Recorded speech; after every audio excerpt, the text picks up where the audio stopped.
Hello everyone, I'm Sylvia from Fairlight Tarot. Welcome to my channel. Today we're going to have a look at the best tarot decks to use when you read tarot according to elemental energies. But first of all, what are elemental energies? Well, we have to go back in time. So around 450 BC in Greece, a philosopher who was later supported also by Aristotle came up with a theory that every single thing we can see on Earth, all the matter, was made up of a combination of only 4 elements: earth, water, air, and fire. Now, later on, Aristotle added ether because he just couldn't believe that the stars were made of elements that you can also find on Earth. But as a matter of fact, stars are indeed made of elements that you can find on Earth as well, and other elements too. We now know that this theory is not correct, but for thousands of years, the 4 elements have played an extremely important role in many disciplines, alchemy, for example, and they were extremely important in the study of divination. Traditionally, the first element is earth. Now, we're going to have a look at these 2 tarot decks because I believe that these 2 tarot decks really embody the meaning of the element earth. And let's see why. Well, let's have a look first at the Tarot of the Strange Sprouts or Branches. I actually keep it in the bag that came with it because the box is a very nice box, but it's actually quite big. So what I'm going to do, I'm just going to talk about the element of earth and I'm going to show you the cards. So earth is full of a wide variety of rocks and minerals, providing the soil to grow vegetation and support life. When looking at the modern theory of the 4 states of matter, earth corresponds to the solid state. The alchemical symbol for the element of earth is a downward pointing triangle bisected with an horizontal line. Other symbols can include the square and the serpent. As an alchemical element, earth is considered feminine, and it moves in perfect harmony through the seasons of a personification of life and death. It is noted to be dry and cold, and it's the opposite of air. And it's associated with the color brown and the color green. And as you can see, this tarot, that's one of the main reasons why I've chosen this tarot, the Tarot of the Strange Branches, to symbolize this element, the element of earth. It's a really cool deck. It's got a lot of symbology, but what I really appreciate about it is that there is actually a story of personal growth that you can really track by looking at the cards, and specific by looking at the size of the branches that come out of the top of the heads of the characters on the cards. So basically, the concept is that you need to get lost in the forest in order to find yourself, to be grounded, to find your meaning, to find your role, your own specific contribution into this cosmic kind of connection. And I really appreciate that. I appreciate the story behind it. It's a French deck, so obviously the guidebook is in French. I do believe though that you can pretty much use Google Translate to enjoy the guidebook as well. It is not necessary to read the guidebook because you can read it if you have a basic knowledge of the RWS system. However, it's always so much more interesting, isn't it, to just know what the author meant when they were choosing the cards and the images on the cards. I'm really appreciating this color palette, as we saw before, the browns and the greens that are associated with the element of earth. It's such a nice deck. So this was the Tarot of the Strange Branches. And then let's have a look at the Forager's Daughter Tarot, which for me is another tarot deck that really embodies the energy of the element of earth. So as you probably know, in tarot, the element of earth finds its home in the suit of pentacles. In some tarot deck, for example, the Suit of Pentacles is actually called the Suit of Earth. Now, the characteristics of the element of Earth in the Suit of Pentacles refer to its energy of grounding, of creating life, of nurturing plants and trees and humans alike. It's often referred to fertility and to the receptive nature of the divine feminine, which takes in nutrients and sun rays and transforms them to produce the energy necessary to sustain life. The Suit of Pentacles, as a consequence, is firmly grounded on material and tangible aspects of life, such as, for example, work or, business, career, project, trade, property, also money, financial aspects, anything that is related to a material possession. Its positive aspects include manifestation, realization, proof, and prosperity. The negative aspects include possessiveness, greed, and materialism. I think that this deck really characterizes the element of Earth, because we've got this connection. It feels like every single symbol in the deck that is a very earthy kind of deck, not just on the color palette, but also in the fact that it does show all these images related to plants and animals, for example.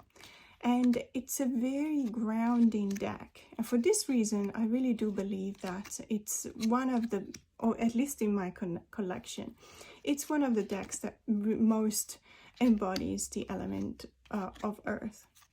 Now, of course, if you don't have these decks, you can find any other deck that you feel has this kind of energy. What I'm going to show you today is just a selection from my personal collection. I know that many of you will feel like there's other decks that really embody this kind of energy. Like, for example, I believe that the Gentle Tarot is another tarot deck that really feels like an earthy kind of deck. And there's others too, but this is just an example to give you an idea of what elements you may recognize in the decks and how to use them, let's say. Tradition, the second element is the element of water, and in order to talk about this element, I've chosen the Ember and Aura Tarot, the Awakening edition, and the Healing Waves Tarot. So let's start with the Ember and Aura Tarot. So the chemical formula of water is H2O. I'm sure you all know that. It means that it's made of two hydrogen atoms bounded with an oxygen atom. Water molecules tend to stick together because hydrogen and oxygen have opposing charges and therefore attract each other. And I think that it's a really beautiful way to look at this. Let me see if I can zoom in. That's why water has a surface, what's called its surface tension, and allows objects, or be only light ones, to float on it. Water is also known as the universal solvent because it can dissolve more substances than any other liquid. The alchemical symbol of water is an inverted triangle. It's associated with the color blue, and it's a feminine element and affiliated with Mercury. It is fluid, but is also very powerful. Imagine a tsunami, for example. It's one of the most powerful things to be found as a natural element on Earth.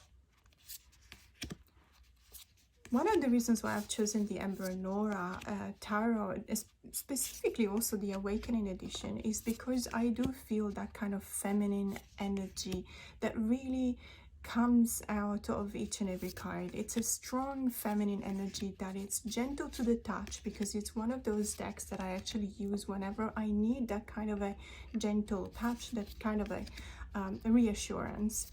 But it's also a very powerful one, which to me points out to this dichotomy, this difference between the gentleness of the water, the fact that it can conform to any container you put it in, but also the fact that it can become so powerful that it can also become destructive. And that's something that reminds me a lot of emotional states. But sometimes emotions can become so powerful that they can eventually corrode somebody's confidence, for example. And it's something that really needs to be contained at times. It really needs to be channeled at times, such as the feminine energy that we can find and we can feel that it's coming out of this deck.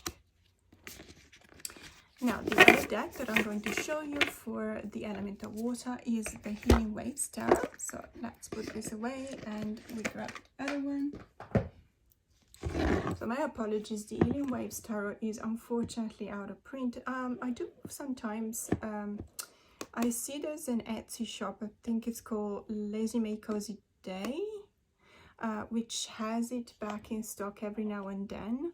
Although less and less in the last 12 months. Sometimes you can find it in one of the Facebook groups, for example, or you can also maybe, if you're lucky, you can find it on eBay. Unfortunately, it does sell for really high prices.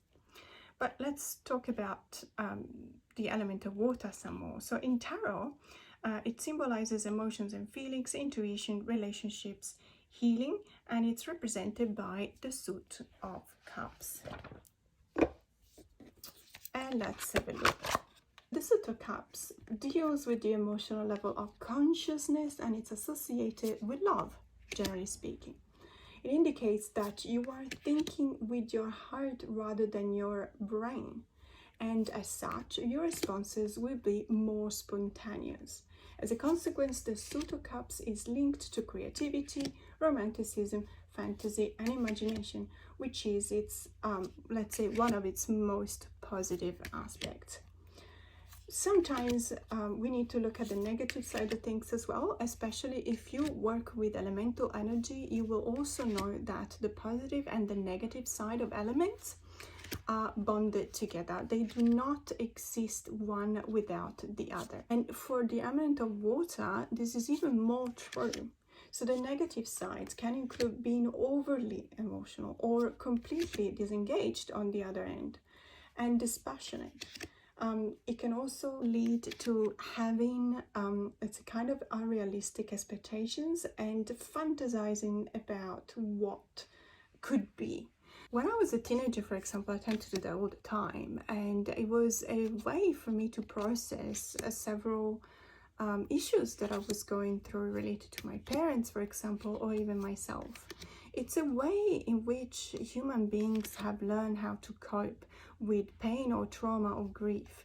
If you think about the fact that the most common way to give in to fantasizing is, for example, reading a book or listening to a song or watching a movie and distracting ourselves and just think about something else, something other.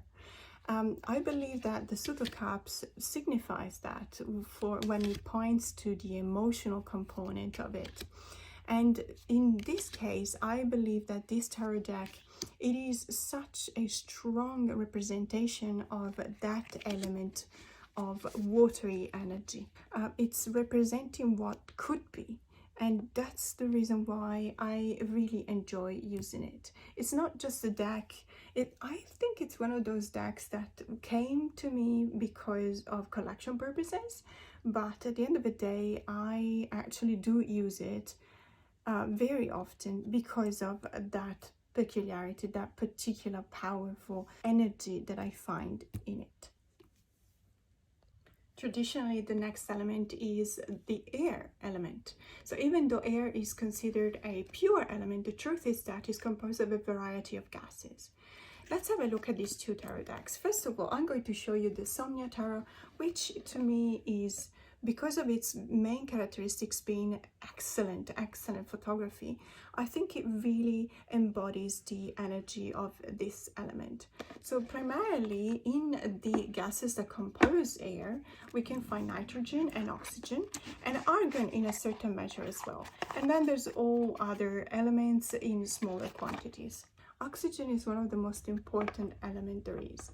Humans, animals, and plants alike use a lot of the oxygen in the air and break out carbon dioxide, which in turn is needed by the plants to manufacture food through the process known as the photosynthesis. Air is invisible, but it takes up space, it has volume, and it exerts pressure. The alchemical symbol for air is an upward triangle bisected by an horizontal bar.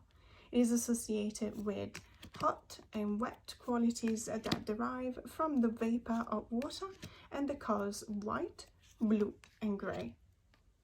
Now, the reason why I've chosen the Somnia Tarot is because I believe that these particular qualities are very prominent in this deck. It is a deck that is, to me, very airy.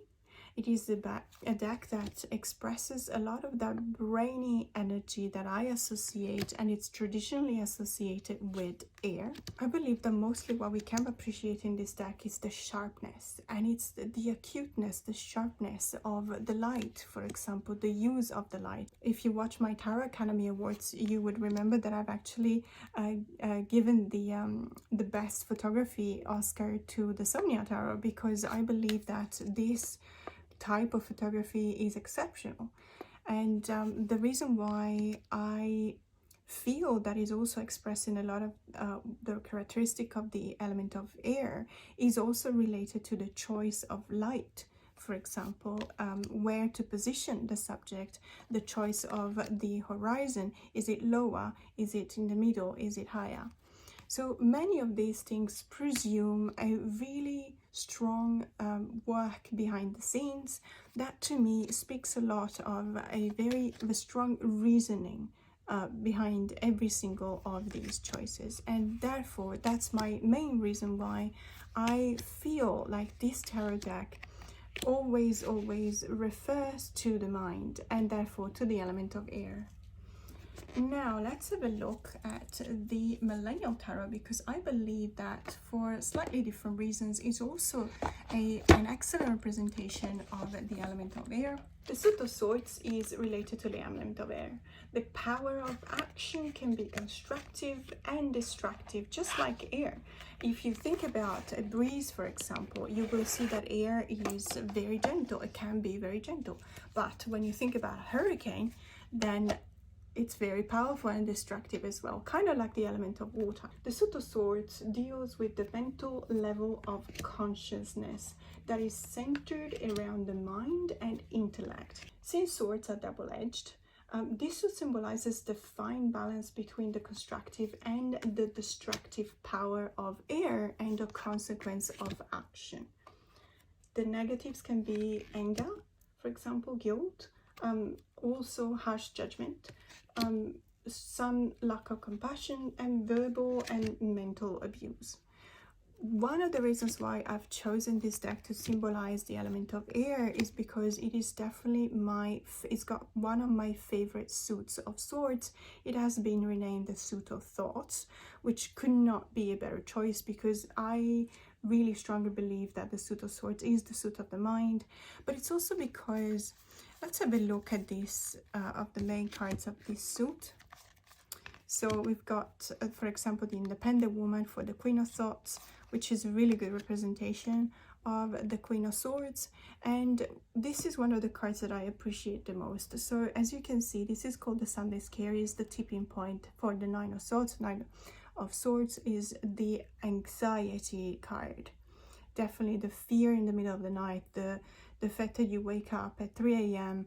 for no apparent reason, and then all of these really negative thoughts come to you and they transport you into almost into a different kind of dimension in which you feel like there is absolutely no hope. Now, the Sunday Scaries are exactly that. It refers to the fact that we live in a society in which we have to work Monday to Friday, and and because we're working so much and we're depleted so much of our energy, we feel like we're almost forced to enjoy ourselves on Saturdays and Sundays. And we get to the point in which we're so exhausted and emotionally depleted of anything, and that on Sundays afternoon we actually feel like we're going downhill. And that's what it's called the Sunday Scaries. The Ten of Thoughts, for example, is I can't even. It's just the impossibility, that being completely stuck into a situation you feel like you cannot get out of. Or the Six of Thoughts, for example. In this case, I feel like the girl's trip is not necessarily indicating what I believe to be the essence of the card. To me, the Six of Swords is the journey you have to embark upon to go to a better place, but you're not necessarily happy about that journey. And it feels like it's a pretty tough journey too. The Page of Thoughts is the teletherapist, which is a really good interpretation. The Ace of Thoughts is the vision board. Absolutely, it really reflects what the mind, the thought process of the mind, whenever you apply yourself to a project, for example, or to a strategy. And the Five of Thoughts, which is gaslighting, is one of my favorite Five of Swords, because I do recognize the power of you know, that kind of manipulation of the mind that you can find in the Five of Swords. And being shady in the Seven of Thoughts is also really a good example. Or the Too Real of the Three of Thoughts. I never really like the fact that the Three of Swords is depicted with a pierced heart, because to me it's all about the mind, whereas a heart would suggest that it's something of a heartbreak. To me, it mostly originates in the mind, and so on and so forth. And traditionally, the fourth element is the element of fire. Now, fire needs three things in order to exist: oxygen, fuel, and heat. The intensity of a fire varies because it's based on the proportions of its three components. When all of the three components are in a controlled environment, fire is actually considered helpful. When one or more of those three is out of control, then fire can become very dangerous. Now let's have a look at the decks that I've chosen. First of all, this is the Czech edition of the Shadowscape Tarot by Stephanie Primo-Lau and Barbara Moore. I always choose to show the Czech edition simply because the Czech edition is slightly larger. The cards are slightly larger than the English one. And this deck really deserves you know, to be on a bigger size, because the artwork is just absolutely spectacular. So to me, this deck really represents the element of fire. So going back to talk about the element, to extinguish a fire, you need to remove at least one of the three components. Fire can create light, heat, and smoke by a chemical reaction called combustion. The alchemical symbol of fire is a simple triangle representing the fiery emotions of love, hate, and passion. It is considered a masculine kind of element, and it's noted as hot and dry and represented by the colors orange and red. And that is probably the main reason why I have chosen this deck, because this deck to me is an incredibly fiery kind of deck, not just because of the presence of these colors, so the orange, the burnt orange, and the reds and the yellows, but also because it does represent a lot the animal, the fox. So the fox is traditionally associated with fire. It's a shape-shifting animal. It's considered a very magical animal in many cultures. For example, I'm thinking about the Japanese culture that sees foxes as guardians of the temple. Or I'm thinking about some Native American cultures that see foxes as shape-shifting animals as well. But also Norse mythology in specific, there is a legend by the Sami culture in northern Finnmark, so between Finland, Norway and Sweden. According to that tradition, late at night, especially in the colder months, there are old ladies waiting by the side of the road, and sometimes they transform themselves into foxes. I really love this depiction of foxes. It's just it does show you that kind of fiery element that we were talking about before. Even though I think that this deck, for example, when used on its own, can eventually be used for all of the elements, because it's actually quite balanced. I believe that when you pair it up, for example, with the Firefox Oracle, the Kitsune, it becomes an incredibly fiery combination. And I use it, for example, many times whenever I do, let's say, the Wheel of the Year readings, and the querent has been born in between March and April, so it's under the sign of Aries. I actually use these decks because I believe that they really bond with the typical fiery personality of Aries.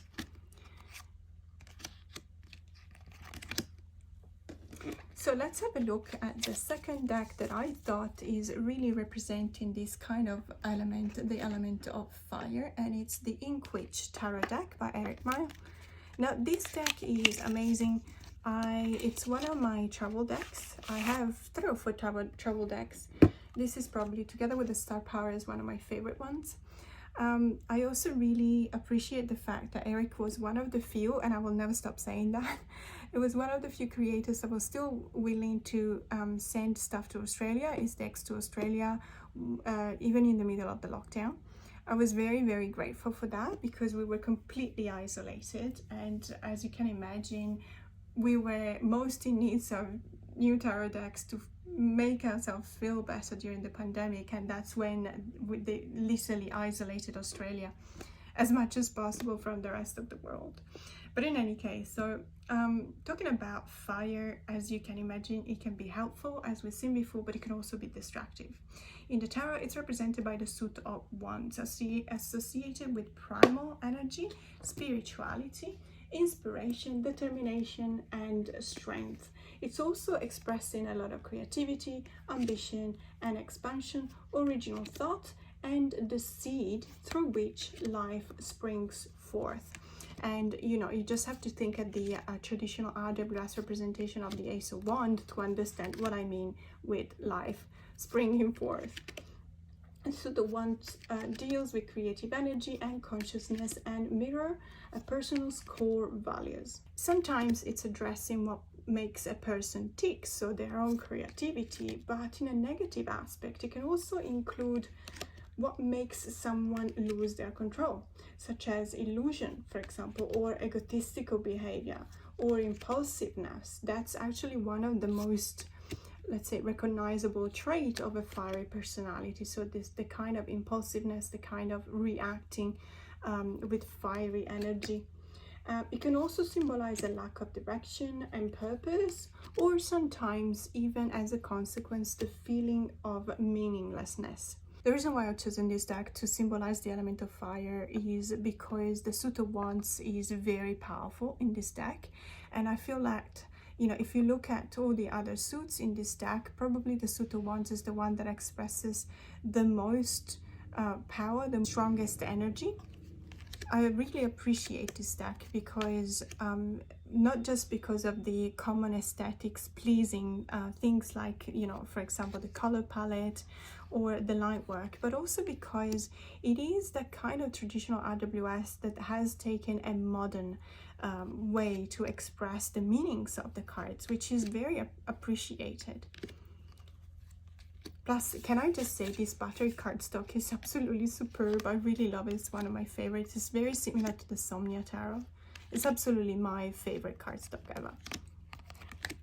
And last but not least, I thought it would have been really fun to show you a couple of decks that don't have necessarily a prominent energy or elemental energy coming from their suits, but I find that they are actually really, really balanced.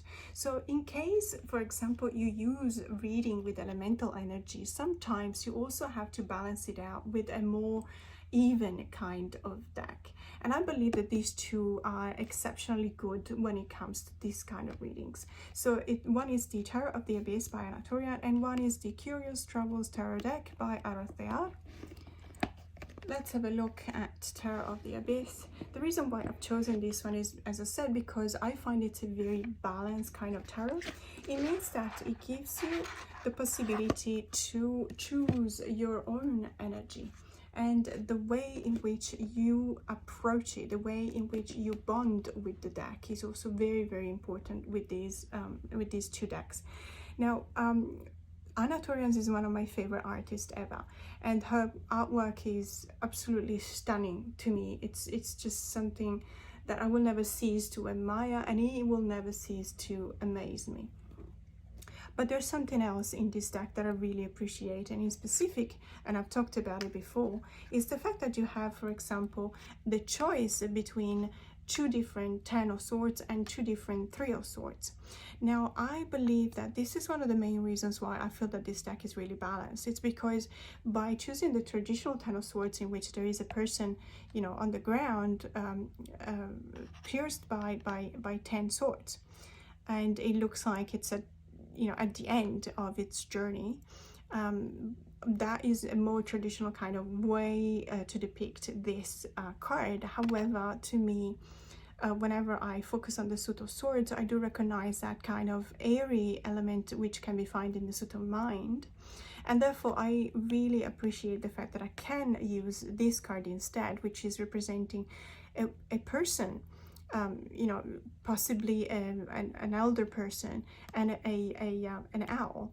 And there is this kind of exchange between the two, and it's a wise exchange. It's a fierce exchange too, but it's ultimately, it's a way in which you can look for manifestation, you can look for transformation, which is exactly what I read, or the way I read the Ten of Swords. And that goes for the Three of Swords as well. You have two different cards. I thought they would have been here, but they're not.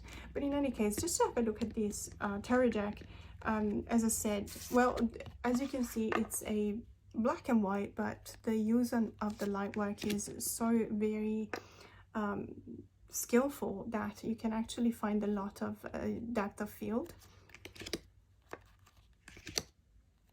It's a really beautiful deck. Many of these cards have so much significance for me.